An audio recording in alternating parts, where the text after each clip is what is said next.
Diabetes Connections is brought to you by Animas Corporation, providing insulin delivery products for people living with diabetes and part of the OneTouch family. And by Dexcom. Take control of your diabetes with the world's first continuous glucose monitoring system that sends glucose readings directly to your compatible smart device.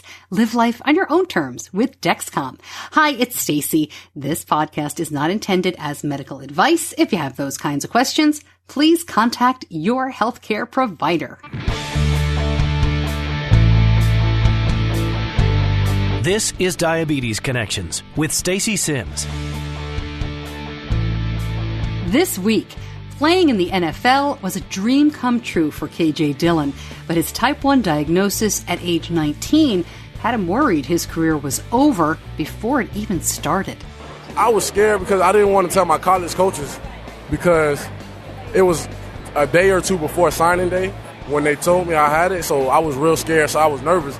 He'll share how he made it through that tough time, most recently playing for the Houston Texans. Plus, Adam Schefter has spent his career covering sports. You probably know him as an NFL insider at ESPN. Adam's wife, Shari, has type 1. It's sort of her disease to fight, and I'm here to help her whatever way I can, but it's not inside my body. It's her body. And so the fight is largely hers, though I would do whatever I could to help her. We'll get Adam's perspective on marrying into diabetes and tell you all about a big contest he's taken part in to help raise money for JDRF. Our community connection this week features a diabetes dad running the Chicago Marathon. He says he didn't know when to quit, and neither does his son now. I'll explain. And Shoptalk this week is with StayPut Medical, a new company that wants to keep your D-gear stuck. It all starts now on Diabetes Connections. Welcome to another week of the show. We aim to educate and inspire about type 1 diabetes by sharing stories of connections from the celebrities, the athletes, the leaders and influencers in our community, as well as talking to the healthcare companies and the tech folks who are trying to push everything forward. But, even if you're not playing in the NFL or running the Chicago Marathon, it's those everyday stories, right? Every day in quotes of people who are living with type 1 and those who love them that are so interesting as well, and I love sharing those stories. I'm in that boat. I am a mom of a kiddo with type 1. I don't have type 1 myself. My son Benny was diagnosed right before he turned 2. He is now almost 13 and in 7th grade. My husband has type 2 diabetes. I have a broadcasting background, television and radio, and that's how the podcast came together. I'm so glad you found us if this is your first time joining me. And to the regular listeners, you know how this goes. We have a lot to get to, so let's jump right in. I want to remind you that the UnConference and the Weekend for Women is coming up. That is next week in Virginia. I'm going to that. It's the first time I'm going to the UnConference. I'm really excited. Diabetes UnConference. Well, UnConference, the concept is that there's no set agenda. The attendees set the agenda. That's what makes it an UnConference. And the Weekend for Women is by the organization Diabetes Sisters. And that's a terrific organization. We've talked to both of these groups on the show before. They've come together in what I think is a really great idea. And this is a conference that is for adults. Both activities, both tracts are for people over the age of 18. So while people who love those with diabetes may attend, it's something that's not for kids. So I'm excited to go and check it out and see what's going on. And we are set to go live from there as well. Lots of details to be worked out, but definitely watch us on social media. I'll be letting you know where we will be and when, probably Facebook Live and what we'll be doing for that. So please stay tuned. Quick word from Animas. Let's jump right in with one of our sponsors. And, I was so excited to see that Animas and OneTouch are coming together. I have been happy with Animas and its products for the more than 10 years. We've been using Animas pumps for Benny. He started when he was 2.5. We also love the OneTouch products that help us make managing diabetes more simple. Putting these two brands together makes perfect sense to me. Now, OneTouch has an even wider range of products available to help people confidently move forward in managing their diabetes. To find out more about Animas, part of the OneTouch family, go to diabetes-connections.com and click on the Animas, part of the OneTouch family logo. Couple of football stories this week, right? Adam Schefter, who works over at ESPN, NFL insider, as they call him, and KJ Dillon, who has played in the NFL. Benny, my son, he played flag football when he was a lot younger. but he's always been into baseball and he's in theater now. So this year in 7th grade, he decided to go out for the football team. It's a pretty small school and pretty much everybody makes it. They actually don't have enough kids. So he's been playing defense. He is a nose tackle. You can tell I know a lot about the sport, but he also has had to fill in on the offense because they really don't have enough kids. But I want to tell you a quick story. I have his permission to tell this one about diabetes and football, because, you know what happens whenever you try something new, sports, activities, driving to work a new way, walking up a different set of stairs, diabetes can not react so friendly. And I wouldn't say we've been struggling, but we've been adjusting a lot. Let's put it that way. So he's playing a game and he wears the Dexcom. He usually wears it on his arm, and we have been wrapping it in tape or something, to try to keep it on, make sure nobody's grabbing at it, that sort of thing during the games. And when he is close enough to the bench or sits on the bench, I can see his numbers because we do use the remote monitoring, but he doesn't carry his phone around on the field, certainly. He's not going to sew it onto his uniform or anything like that. So we kind of get intermittent signals, but usually he goes into the game between 150 and 200 and sometimes comes out a little bit higher, sometimes comes out around 150. He very rarely has gone low. He's crashed after. And we've done that, but so far so good. So during this game, I'm watching his CGM, on my phone, and it's 180. And then I lost the signal for a while, and all of a sudden it starts alerting, and it's going off, and he's low, and no number, just low. So I turned to Slade, I turned to my husband, and I said, "What do you think? Fake? Is it some kind of weird compression low? Is something going on?" And he's like, "Oh, it can't be right. That's not right." So we looked at it for a little while longer. And then I thought, it could be right because it's still saying low. And you have that thought in your head, what are you going to do? And I wanted to run across the field, grab him out of the line, throw him down and pour sugar down his throat. I'm casually casing the snack bar that they have set up for the kids to see what do you have here? Anything I could use? But I knew if I stepped one foot on the field, it would be the end of it. I mean, can you even imagine, my baby? So I sat tight and I waited, and we watched him sit on the bench, grab a Gatorade, drink the whole thing. And I calmed down quite a bit. And then of course the number came up. So it really was a true low. It happened pretty fast, but he felt it and he took care of it. Now, what would I have done if I hadn't seen him sit on the bench? What would you have done? I'm going to put this out on the Facebook page this week, and you can let me know, because it's tricky, especially with middle schoolers, right? I mean, if he was in 2nd grade, no problem. You grab the ref or you take the coach aside, but almost 13 years old, what do you do? I really think that I would have discreetly said something. They have an athletic manager and as well as an assistant coach. So we would have found a way, to get a message to him. But I'm really glad I didn't have to. And I was really proud of him for taking care of it. So yeah, I am that mom. And boy, I told him, and he said, "Mom, if you ever do that," he just laughed because he knows I won't, but oh my gosh. Okay. So let me tell you a little bit more about the Dexcom. Very handy, not just for watching your child on the football field. But one of the best things about the Dexcom system is being able to send more information and communicate more clearly with our endocrinologist. The Dexcom G5 mobile CGM system gives you a reading every 5 minutes so that you can spot trends and get a dynamic picture of your blood glucose levels. At this point, as Benny is hitting the teen years, we are adjusting a lot. Man, it is wild. And being able to send our information through Dexcom Clarity to our endo makes adjustments a lot more productive. He's got all the information relating to Benny's blood sugar.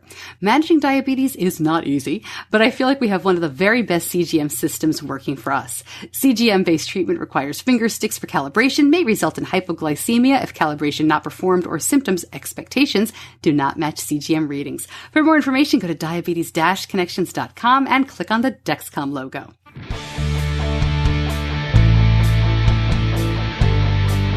You're listening to Diabetes Connections with Stacey Sims. My first guest today is KJ Dillon.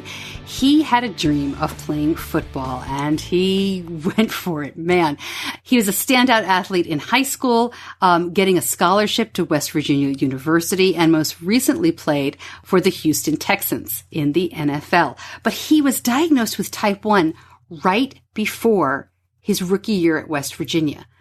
So as you can imagine, there was a lot of fear with him and with his family. How do they disclose this? What do they do? And he was kind enough to share his story. I caught up to KJ at a conference. He was repping the Team Tackle initiative for the American Diabetes Association, but he was happy to talk about his story and really try to be inspiring for a lot of the kids who were there. So we started by talking about what happened when he was diagnosed as a teen. I was diagnosed when I was 17 years old, and I found out because I was actually on my way to college, and on the full scholarship, and I was trying to gain weight. I was trying to get like the 205 pounds, but I was going the opposite way. At the time, I was like maybe 190, and then when I finally realized like, hey man, I'm sick, I was like 175, and then this happened in a matter of like a week and a half because I was peeing a lot and drinking a lot. So then I finally went to the doctor, and I was like. They told me, I was like, man, I'm sick. And they was like, oh, you probably have diabetes from the symptoms, what you say. What went through your mind? Were you scared that you wouldn't play football? I was scared because I didn't want to tell my college coaches because it was a day or two before signing day when they told me I had it. So I was real scared, so I was nervous. And I remember I was talking to my mom and my mentor at the time. I was like, should we tell West Virginia that I have diabetes? Maybe they'll drop me on scholarship. Maybe they won't take me on board. So, but then not able to play football again, which is the thing that I love the most to do. It was just, I just started crying. My mom was crying. It was just a hard time. So we ended up telling my coaches, and they was like, oh, we got a full staff that's going to help you. You know, got everything. We got nutritionists for you, everything, the whole 9 yards. So it ended up working out very well. That must have been a very difficult decision. Yeah, it was tough, but, you know, it just it was nothing I can do. So I had to do what I had to do. Have you ever had a time when you were playing or when you really thought, dude, I don't feel great, I got to check this out? Or... All the time. It's like when it was one time when college, we was playing against the University of Texas, and I was having the game of my life. I mean, I was balling out. It was my sophomore year of college. I was balling out and everything, and then after the game, I just felt my body just feel weak. I was just talking to my mom. I was like, Mom, I don't feel good. Like, something wrong. So I ended up catching a full body cramp, like full head to toe body cramp, and then everything was on. I had to go to the hospital. So they got me right out of the hospital, put IVs in me. So I thought it was fine. Then when I got up to leave, I just threw up and just passed out. Like, I passed out to the next day. It was like my A1C was like off the charts. Wow, oh, that's scary. Mm-hmm. When you went to the NFL, any second thoughts about type 1? I mean, were you concerned about it? Did you disclose in the same way? Not at all. Because I already had played 4 years of college football. So it's like, this is just a football that I'm getting paid for. So, you know, that now I can afford to find better help or be around better help, you know what I'm saying, the people that know more of what they're doing. So now that I got that on my team, you know, it's actually helping me be a better person and helping me with my diabetes. I talked to Kyle Love, who plays for the Carolina Panthers where I live. He has type 2. Okay. And he says he's had to do a lot of education with his players and his friends because they're like, you shouldn't eat that. Do you have anybody that watches? All the time. They was like, bro, you should eat that. What you doing? I was like, man, I got my shot. I'm good. I know how to count carbs. I know the whole system. I'm good. Did that surprise you? Because people don't know a lot about it. Right. They just think, oh, you're not supposed to eat at all. Say, if I don't eat, I ain't going to make it. So, you know what I'm saying? You got to have carbs, especially me playing football at a high level. I have to have a high carb intake because, you know, just to keep me going and just keep me doing what I have to do. Tell me a little bit about talking to kids because their faces light up and they a football player, I could do that. What's that like for you? I love talking to the kids. You know, I just love to give them the message that they can do anything they want to do. That diabetes is nothing that can stop you from doing anything. They told me I wasn't going to be able to play football again. And 3 months later, I went and won a state championship in track. So they was like, okay.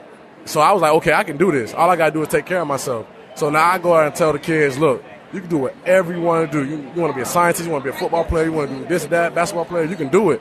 As long as you take care of yourself. You're a normal person. You just got to watch what you eat and watch what you intake. And then make sure you take your medicine. That's it. That's all you have to do. Do you mind sharing how you do things? Do you use a pump? Are you on shots? I do pumps and shots. So I can't wear my pump during the game because I can't cover it up. So I take it out on game day, and then on game day you go to the shots. But normally the rest of the time I'm on the pumps. But like when my pump run out or like I don't feel like putting it back on, I just get back on the shots. And my last question is, what would you tell yourself and maybe your mom if you could go back to that day when you were diagnosed? Tell her everything going to be okay. You're going to be fine. So timing is everything. KJ Dillon was just very recently released from the Houston Texans. He's now a free agent, but he is going to pop up somewhere else. I will keep you posted on that. It's interesting because last year, maybe almost 2 years ago now, I spoke with Kyle Love. He is a Carolina Panther player who has type 2 diabetes, and he was released from his original team. I want to say it was the Patriots. He was released when he was diagnosed. They didn't want him on the team. And he used that as motivation to come back healthier. I mean, he's such a big guy. He's like 300 pounds, but he lost a little bit of weight, and he used that as motivation to come back.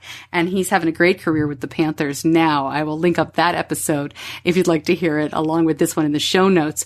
And Dillon was certainly not cut because of his diabetes, but we'll keep you posted on where he lands and how he's doing. He was such a fun guy to interview. Really nice. And I guess if we want to find out more about KJ Dillon or anybody in the NFL, we can call up Adam Schefter.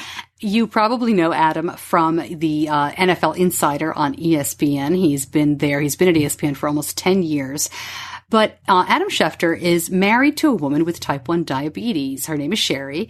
And because of their relationship and his education, as he'll tell you, as you'll hear in the interview, he's a big supporter of JDRF. And right now, he has put out a great contest. There's a lot of details here, but you could win a trip to the ESPN studios and attend NFL Live. The entry period ends on October 11th, 2017. So just a little bit of time left, but you've got till October 11th. Along with the trip, you win Adam helping you with your fantasy team next year.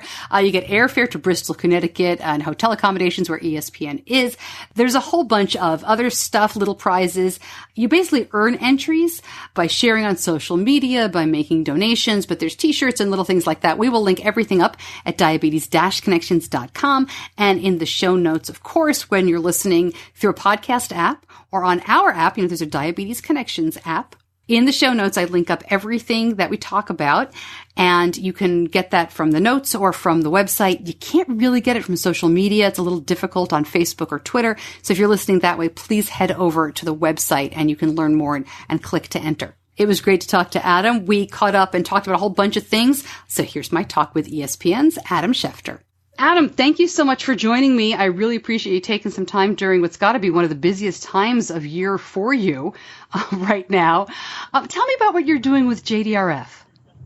Well, Stacey, I've worked with JDRF now for at least a few years, maybe more, maybe 5 or so years. And they've called to ask me to make appearances. I've emceed the Promise Ball in New York City the last 3 years, and that is an honor to be a part of an event that brings so much awareness to type 1 diabetes, that has raised the types of funds that it has for diabetes. I think it raises annually that one night in New York City, and it's going to be November this year, it raises $2.5 million, over $2.5 million for that one night. And there are some incredibly generous people who are very supportive of trying to help out people who are type 1, to fund the research, to continue to help find improvements in everybody's way of life, their daily life. Hopefully one day we'll find a cure for this disease. So again, schedule permitting, I'm honored to be involved in whatever ways I can possibly lend any type of support. So your wife has type 1. Was she diagnosed as a kid, Yes. as an adult? No, she actually was diagnosed with gestational diabetes after the birth of her first child, which she had with her first husband, Joseph Mayo. And then Joseph tragically was taken from her and from the world on 9/11. And after 9/11, about 1 year after, she was diagnosed with type 1 diabetes. Now, again, I'm not a doctor, I'm not a scientist, I haven't researched these things, but I've talked to enough people to get a sense of this, and I've had my own experiences with various situations that the mind is a powerful thing. And when you're under stress, the body, everyone's body reacts in funny ways. And my belief is that 9/11 basically sealed the deal on my wife getting type 1 diabetes. Now, maybe she would have had it anyway. We'll never know. But obviously the stress of her situation and having to raise a year-old child on her own and losing her husband, when she was in her early 30s, I think that basically sealed it. And she was diagnosed as being a type 1 diabetic, and my math would be accurate, 2002. Wow. Yeah, and there are a lot of studies that do show that stress, traumatic events can trigger autoimmune disease, not just type 1. So, yeah, I'm not a doctor, so I can't say either. But you've talked about the strength of your wife, and obviously the scenario that you've just laid out, she's got to be a really tough person. How does she manage, if I could be kind of nosy about it, in terms of, pump, shots, that kind of thing? Yeah, she's actually changed her pump out a few different times. She just got a new pump recently that she doesn't love. It's okay. I think she's waiting for a new pump, and with health insurance and those types of things, sometimes it doesn't work the way that we want, as quickly as we want. Listen, it's not a simple thing, and we've had some difficulties with a pump. She just got a Medtronic 630G. We wanted to upgrade to a 670G, but we had to pay for the 630G, and the insurance didn't cover the 670G, on and on and on, right? I mean, everybody goes through their own situations, but the one that she has now, the 630G, it's given her problems in the middle of the night, going off. The readings haven't been accurate. It has not been an ideal experience so far for her, and I think she's going to change to the 670G or a different kind of pump here coming up in the months when our insurance policy allows that again. But I watch it every day, and what amazes me and impresses me is that by and large, she really doesn't complain about it very much. If it were me, you would never hear the end of it. I would be moaning every day. I'm just telling you the truth. I would be like, woe is me, look at this. But she doesn't really do that. I can count on my hand the number of instances in the 11 years that we've been together where I've heard her complain about being a type 1 diabetic. It is so rare and so infrequent considering everything that she has to go through on a daily basis.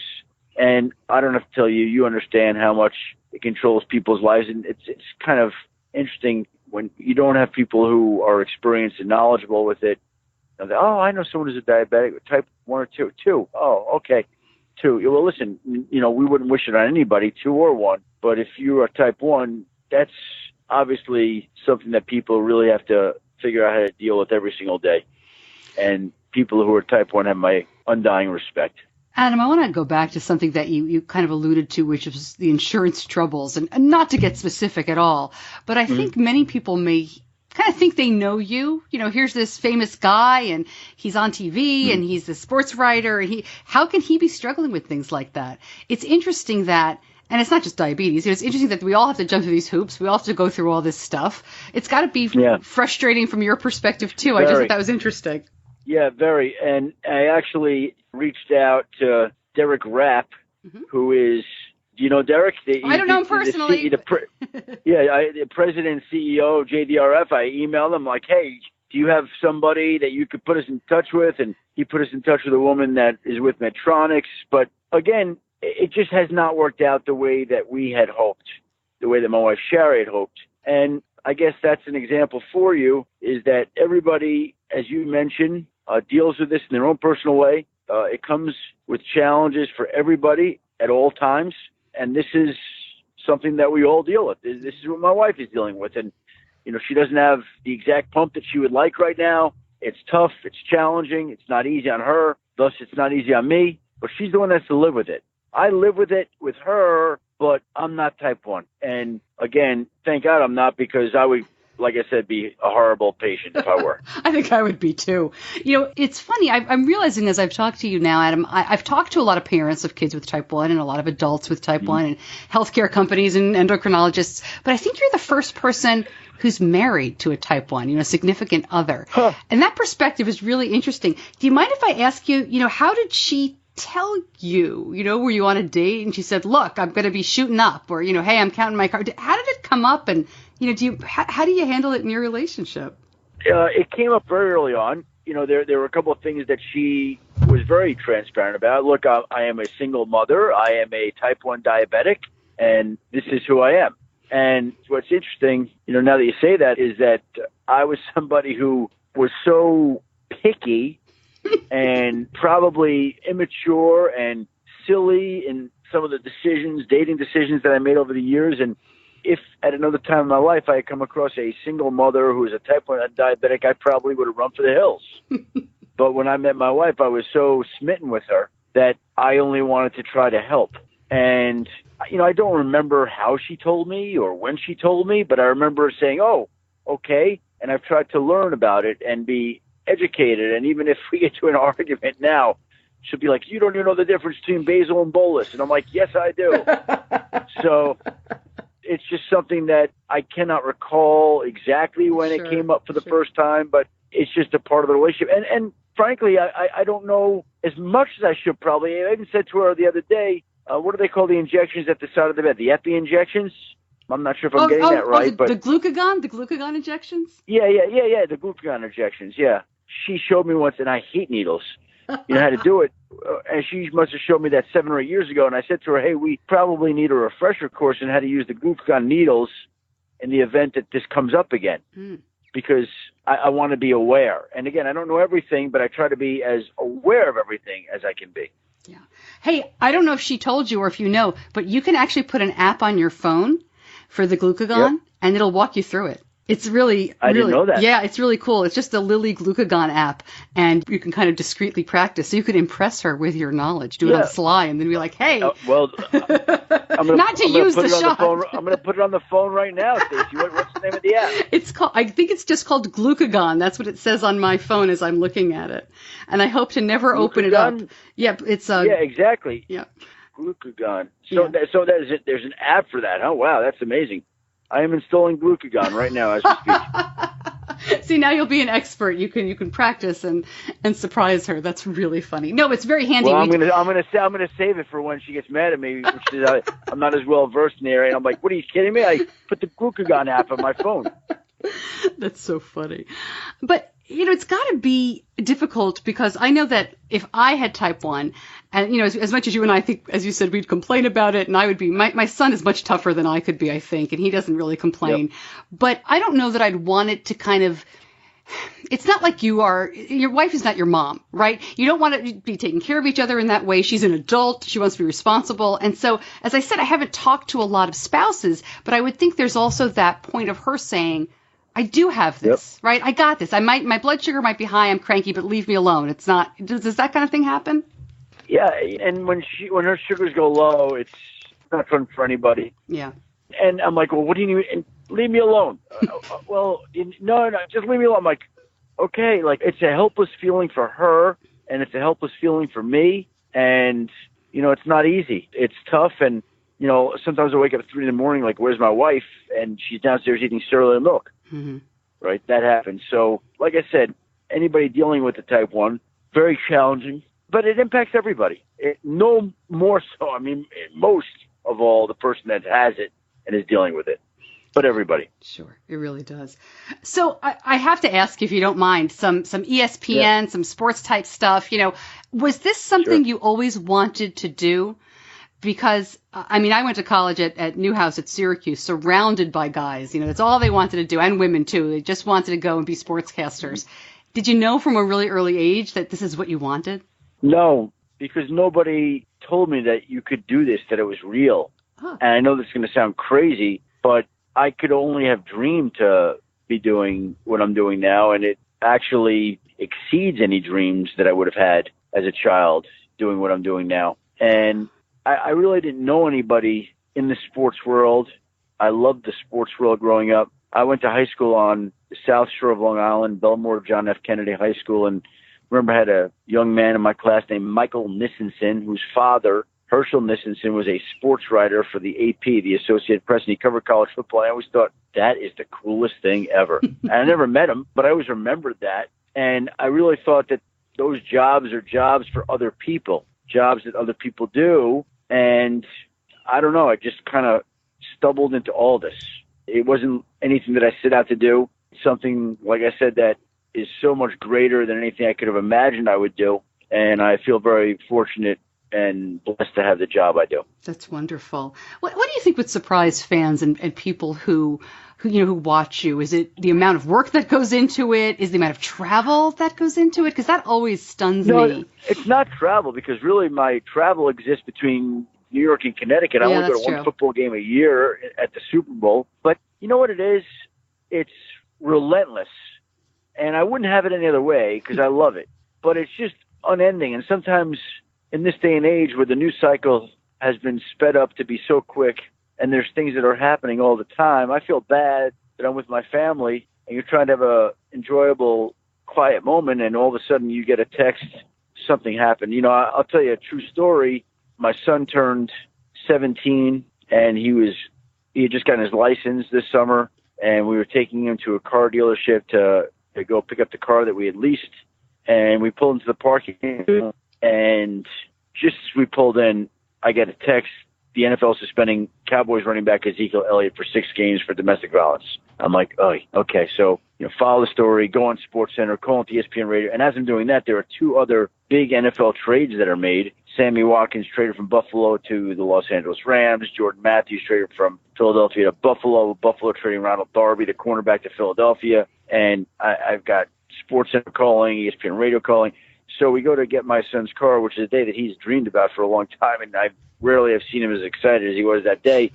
And I'm dealing with what I can honestly say is as busy a 30-minute stretch as I've ever had in my 9 years at ESPN. It was 3 football world big stories, and they all happen within 30 minutes of each other.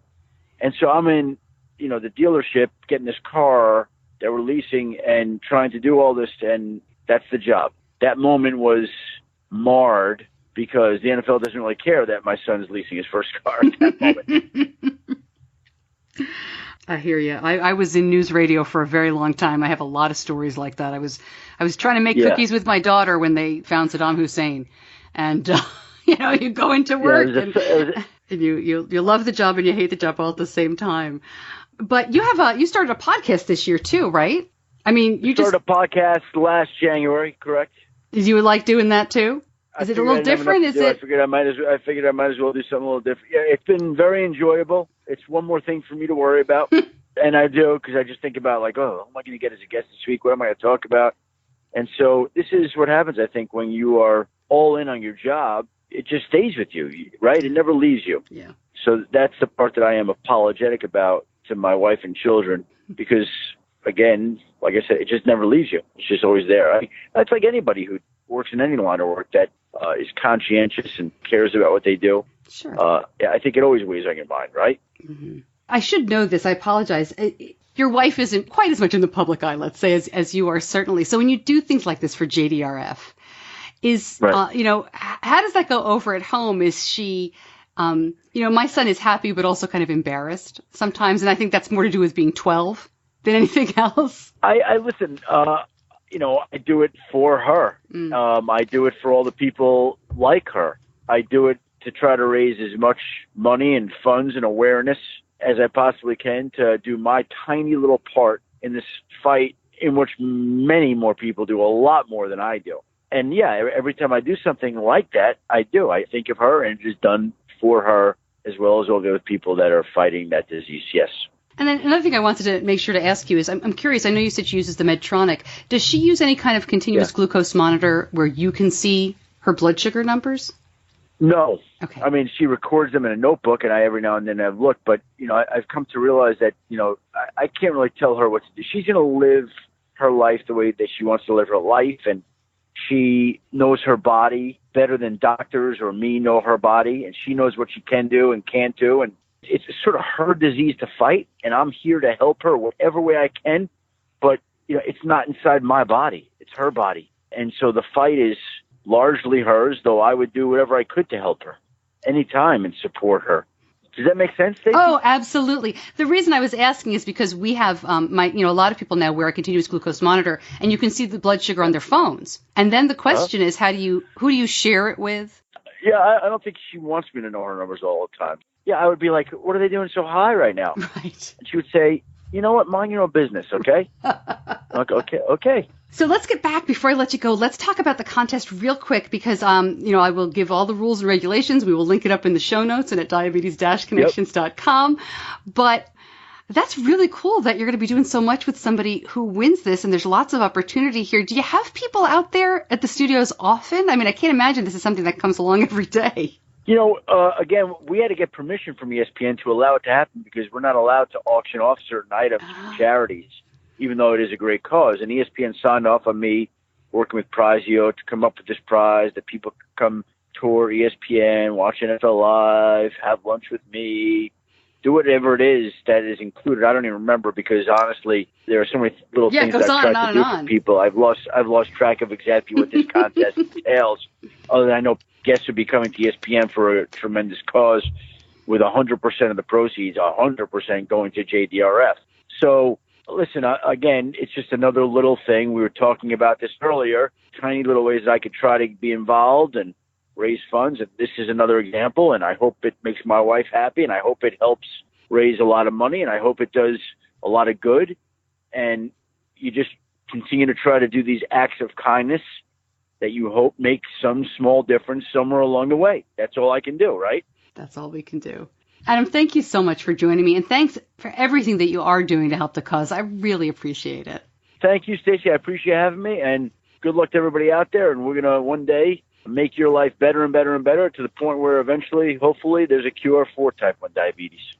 Again, the contest is open until October 11th, and you can get there through the show notes or diabetes-connections.com. Click over there and read more about Adam and the contest that'll bring you to ESPN and help with that fantasy league. It's a great contest, and it was really generous of him to spend some time with us. All right, our community connection this week is a diabetes dad. So this is a local family. I'm friendly with them, but it's a great story. Wes Bryant is going to run the Chicago Marathon with the team JDRF. He recently ran the Boston Marathon. And as he'll tell you, Chicago will be his 5th. Now, Wes and Dara, his wife, have 2 kids. Carter is 11, Owen is 8. Now, Owen was born with 6 congenital anomalies. He was born with 6 birth defects, and he had the first of 16 surgeries when he was just 6 weeks old. So he'd already been through a lot when at age 5, he was diagnosed with type 1. So Dara will tell you that they were already used to doctors and hospitals and even surgeries, of course.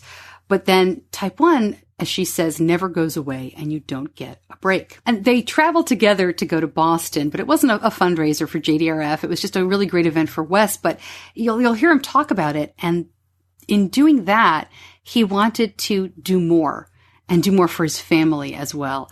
So here's my talk with Wes Bryant about running for his family, for his son. Yeah, originally I started running really as a young person, 10 years old. I just found that I excelled at it. I was good at it naturally and enjoyed that aspect of it until ultimately going into college, it really became more of a job than anything. And I was kind of like you, where how in the world does this make any sense? Why would you like running? Why would you like putting yourself through that? So between that and then breaking my leg really bad or my lower ankle area, I ended up stopping running for about 13 years or so. And then a friend of mine said, hey, you want to come run a marathon? I'd never done the one he was asking me about. And I figured I'd give it a shot again, but with a different mindset, which is to just go out there and have fun and enjoy running for what it was. The solitude of it, allow myself time to remove stress from my life, decompress and think about things. All of a sudden running became something that was enjoyable again. It was a beautiful thing. How did you hurt your leg? How did that happen? That's a funny story. Actually fell off a roof and I was trying to help. No, it was not running. That would be the better part of the story. I probably should just fib about it. But no, I fell off a roof trying to help somebody else down from a higher part of the roof and fell about 13, 14 feet and landed on a concrete sidewalk. And when I went to stand up, my ankle was shattered. So it wasn't a fun experience. Right after it happened, I went through rehab and non-weight bearing for about 6 months. And then 13 months from the original accident, I went and ran my first marathon because I was mad that the doctors said that I probably would never walk normal again and probably almost definitely never run again. That made me pretty upset, and I had to prove them wrong. So I went and ran my first marathon 13 months later. Now, I take some, like a leave or whatever that, like an NSAID medicine, just as a prophylactically to try and eliminate any of the swelling. So it's not the easiest thing, but I get by, and I'm thankful for every day I can get out there and run. Was Boston the first marathon, the first race your family went to? Was that the first time the boys saw you run a marathon? It was, yeah. Boston was the first one they had been a part of. And obviously Boston just by itself is quite the experience. So it was amazing. It was a big deal for our family. That was unique. I mean, the whole experience, honestly, was overwhelming. I've never run a marathon of that magnitude, that size, that many people. Just trying to figure all of that out and navigate through that. But to be able to cross the finish line and have Dara, my wife, and then our two boys there to greet me was just really special. It made it all that much more worthwhile. Right now, there's about 75 individuals signed up for the Team JDRF running the Chicago Marathon. And the goal is to raise, our stretch goal is to raise about $125,000. And right now, if I'm not mistaken, last time I checked, they're sitting at just about $100,000, which actually is going to exceed their original goal. But of course, we want to stretch it and, do as much as we possibly can for the entire T1D community. But yeah, the process it's been a lot of fun. It's a fundraising for me individually. Dara, my wife, is knows all about it and excellent at it. For me, I'm still learning the ropes and trying to figure it all out. That's really been a unique experience for me because as an individual, one of the things that I'm probably the worst at is asking for anything. And so for me to cross that bridge probably is the hardest part of this whole endeavor for me. I mean, the running is one thing, but reaching out and asking for something for me is, I'm just not great at it, quite frankly. But when I look at what Owen and our family goes through, and I think all the other families out there that go through similar experiences and how difficult that is, it couldn't be more worthwhile. Owen's doing awesome. He is a trooper between type 1 diabetes and matters that he's dealt with throughout his life. He's amazing. I think that he was put on this earth to be able to tackle something like this, and I don't think I could do half of what he does on a daily basis. It's funny. I have to bring something up. It's funny when you said kind of that I'll show you to the doctors. I see how determined Owen is, just from knowing him the little bit that I do. Do you maybe see a little bit of yourself in him? I've never thought of it that way, but I guess his personality lends itself exactly to that 100%. He doesn't quit at anything. I mean, if he wants to go climb a rock wall, he's going to go climb a rock wall. If he wants to play basketball, he's going to play basketball. Riding bikes, whatever it might be. I mean, he doesn't let anything slow him down, and he deals with a lot, day in and day out. He treats it like he's just like everybody else, because at the end of the day, he really is. For me, I get to finish, right? At the end, when I cross that finish line, my race is done. For Owen, with type 1 diabetes, his race isn't done yet. We don't have that cure yet, so that will continue on. But the other caveat to that is marathon running kind of comes down to two things. You've got really two different parts of the marathon. You've got the first 20 miles, and then you've got the last 6.2, or some people just say 5 miles, and that's where the real race begins. So for me, how I break it down in my mind, especially for this race, more than any other one that I'll have ever run, is I'm going to take the last 5 miles and dedicate each one of those miles to Dara, because she's by my side every day helping me and allowing me the opportunity to even undertake this. And then to Owen, and then to Carter, my oldest son, and then to all the families that struggle with type 1 diabetes, until I cross that finish line. So when I get to those last few miles that are the hardest miles, because that's where everybody who undertakes that goal to run a marathon and finish one, that's where it gets real. That's how I'm going to make it through those last miles and ultimately get to those time goals that I care about, because I'm a runner, but it's deeper than that. It's more than just a time. If you'd like to donate to Wes, to the Super O team, it's Super Owen, Super O, you can do so. I will link it all up in the show notes and at diabetes-connections.com. We're actually going to be talking to another team soon for the New York City Marathon from the JDRF team. They're running for a little girl. So it's a lot of fun to talk to these amazing people who they're in such great shape. I'm almost embarrassed to go to the gym and, lift my tiny little weights and walk around the block with my dog. But more importantly, the heart that comes through when they talk about why they're doing it. And man, Wes talking about those last few miles, what keeps him going. That was good stuff.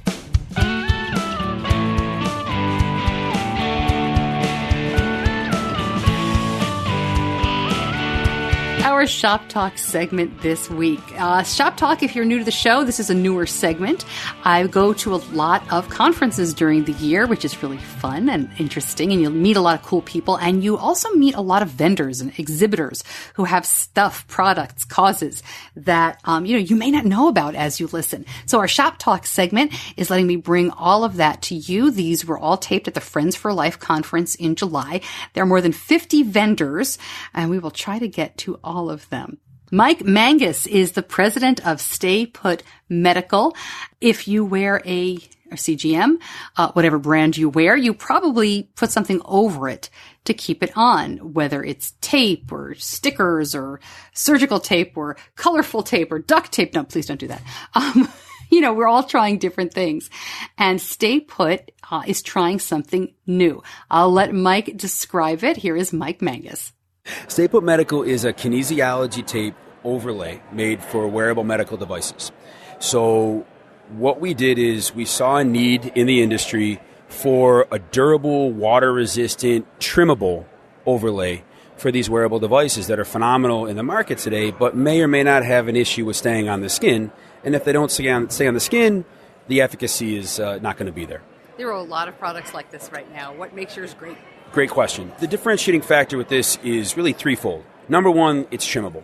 And that's huge, especially for the pediatric, population, because what might fit my arm may not fit theirs. And some of the other products on the market, you can trim, but they fray, especially when they're in water. They're made of cotton. This is kinesiology tape, so it's made to be durable, made to be in athletics, made to stay on the skin, and you can make it as small as possible. With the caveat, make sure when you trim it, it goes over the device's existing adhesive, because you want it to be an overlay. One of the other differentiating factors is we put a small perforation on the back. So you can kind of pop the back and take off one piece at a time, similar to a Band-Aid. So it's not going to bunch up as much. And that's huge because some of the other products, when you take off the backing, they bunch up and you're pulling them apart, they stretch. And the other thing, again, is it's made of kinesiology tape. It's made to be durable. Kinesiology tape it's an acrylate polymer. It's latex-free. And it's designed to stay on the skin through athletics, through sweating. Basically, what it does is, in the athletic field, it brings blood to the skin, so it's made more for healing. In this case, what it does is it adheres to the skin a lot better without hurting when it comes off. So you see athletes sometimes with those brightly colored strips. That's kinesiology. That is kinesiology. Yeah, you're 100% correct, yes. Okay. So we designed that with that thought process in mind. Do you have a connection to Type 1, or is this something you just saw the need? I saw the need. However, I have worked for some wearable medical device companies in the past. I'm a huge advocate of Friends for Life. This is my third conference here, first with our company. This is near and dear to my heart. We've worked medical conferences all around the country, and I wouldn't miss this one for the world. That's great. It means a lot. Do you have any feedback? I mean, if people put it on and gun in the pool here? It's been phenomenal. We are encouraging. People have come up yesterday, Thursday, wanting to buy it because we're selling it here, and we're saying no. It's probably against every quote-unquote sales message out there, but I want them to try it first. These devices are expensive. And, out here, and people spend a lot of money with this disease state. So I said, you know what? Make sure you like it. So people are taking samples, and they're coming back today saying it's unbelievable. And it's amazing. I'm looking around and very proud that so many people are wearing our device. It's humbling. It's amazing. It really is. All right, he went into salesman mode at the end there, but that's okay. That's what they're there to do. Now, I wish I could give you a review of these products, but I really can't. First of all, everybody's skin is so different that what works on my son may not work on you. Second of all, he only really wears any of these brands or the Opsite Flexifix which is, more of a medical tape. He really only wears that in the summer when he's swimming. So, gosh, what's worked best for us is super cleaning the site, right? Clean and dry. Even maybe a little rubbing alcohol, clean that, let it dry. Then putting a layer of skin tack, then putting the Dexcom, then putting OpSite Flex Fix over the top of that. And that's worked really well for us. I loved how the StayPut can be trimmed and how you can peel it off in the middle, because while we do like the grips and we've used them too, sometimes they're so big. Those are the ones that have cool shapes and designs and a dragon and a lightning bolt, and that we wound up the ends started fraying for us a lot, and then they peel off. So we actually only use the oval grips now, which we like a lot. So I don't know which one sticks better. I wish I could give you a better answer, because we didn't really try either one of them until the very end of the summer, and it seemed pretty much the same. So I will continue to keep you posted, but if you've got a preference, definitely let you know. And if you've had a reaction to grips or Rockadex, here is a different option. It's really good to know that there are options out there, and you may just have to do trial and error to figure out what works for you. And of course, if you want more info on StayPut, it is all linked up. Please go ahead and check out the website if you haven't already. Sign up for the newsletter. It should just pop right up there when you visit diabetes-connections.com. The newsletter goes out every week to remind you about the show, of course, but I also put something else in there that I don't talk about on the show. Sometimes there's stuff that you just want to read or save for later, and I find that that's easier to send out in the newsletter. So I want you to sign up for that so you don't miss any good info that's out there. So much great stuff coming up. We're going to be talking to the Night Scout Foundation people about their amazing invite to the Facebook group summit. The CGM in the Cloud Facebook group was invited to this very small and international gathering as Facebook is trying to figure out what they're doing with Facebook groups. We're going to be talking, you'll hear the show at the end of this month. Who can believe it's October already? Diagnosed on Halloween. Ugh, what do you do about that? Oh, we're going to be talking to Dr. Stephen Ponder about looking back at the recovery effort in Houston, really that is still going on unbelievably, and what they're doing now to try to get help to the Virgin Islands and Puerto Rico. So please stay tuned for that as well. As you know, I love doing this show every week. I'm so glad you're with me. Send me your ideas, Stacey at diabetes-connections.com. Follow on Facebook, Twitter, and Instagram. I am Stacey Sims, all those places. And Twitter and Facebook as Diabetes Connections as well. Thanks, as always, to my editor, to John Buchanan, who does such a great job, especially with those interviews from conferences. He loves those so much. The sound is always such high quality. So thank you, John, for making it sound so much better than it really has any right to, as I say. And thank you for listening. It's so cool to just spend an hour every week with people who get it. I don't have to translate everything I'm saying. You guys speak the language of diabetes, unfortunately, but we're all here together. And hey, if we've got to be in it, at least we've got each other. I'm Stacey Sims, and I'll see you back here next week.